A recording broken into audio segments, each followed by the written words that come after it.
মাননীয় প্রধানমন্ত্রী বেয়াদবি মাফ করবেন। ভাগ্যিস আপনার হাজার হাজার সিকিউরিটি আছে, নইলে আপনিও ধর্ষকের চোখে একজন নারী।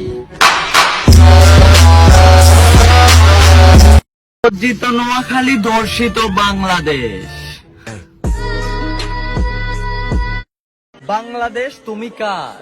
বাংলাদেশ তুমি কার? ধর্ষক নাকি ধর্ষিতা? 50 টাকায় কাপড় খুললে মেয়ে হয় বেশ্যা, 50,000 টাকায় কাপড় খুললে মেয়ে হয় নায়িকা। আর আবেগে কাপড় খুললে হয় বান্ধবী, আর অভাবে কাপড় খুললে হয় মাগি। সো আমার উপরে কে হবেন না রাগী। বেশিরভাগ মুসলমানের দেশে একজন মাদ্রাসার শিক্ষক তার ছাত্রীকে দরজা বন্ধ করে ধর্ষণ করে।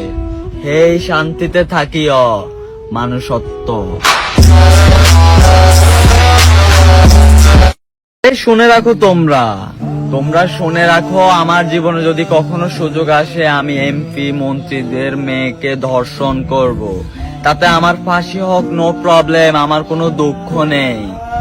তবে একটাই কথা বলি, তারপর থেকেই দেখবেন যে ধর্ষণের সঠিক বিচার হচ্ছে।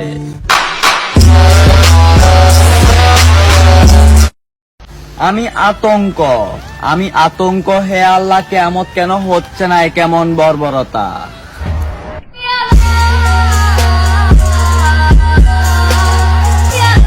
একদিন বাংলাদেশের আদালতের সামনে লেখা থাকবে, ন্যায় বিচার চাইয়া লজ্জা দিবেন না।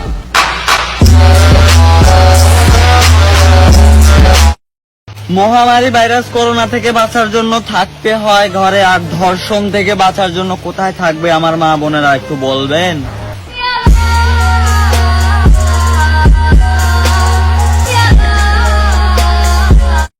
হঠাৎ বড়লোক হওয়া মানুষগুলো থেকে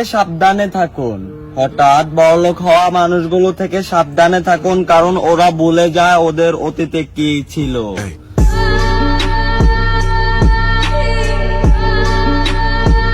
আমাদের কিছু কিছু সোনার বাংলার ছেলেরা ফেসবুকে বিচার চাচ্ছে, ধর্ষণকারীদের ফাঁসি চাই, কিন্তু ইনবক্সে মেয়েদেরকে বলতেছে, এই যে মেয়ে শোনো, আমার সাথে সেক্স করবা?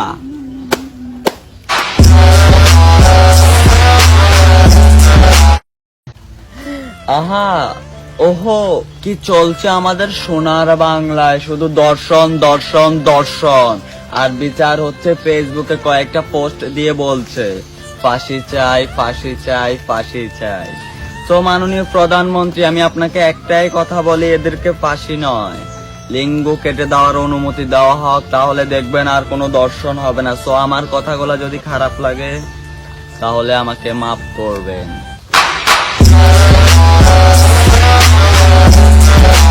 যে দেশে দর্শকের পক্ষে উকিল পাওয়া যায়, সে দেশে আবার দর্শনের বিচার।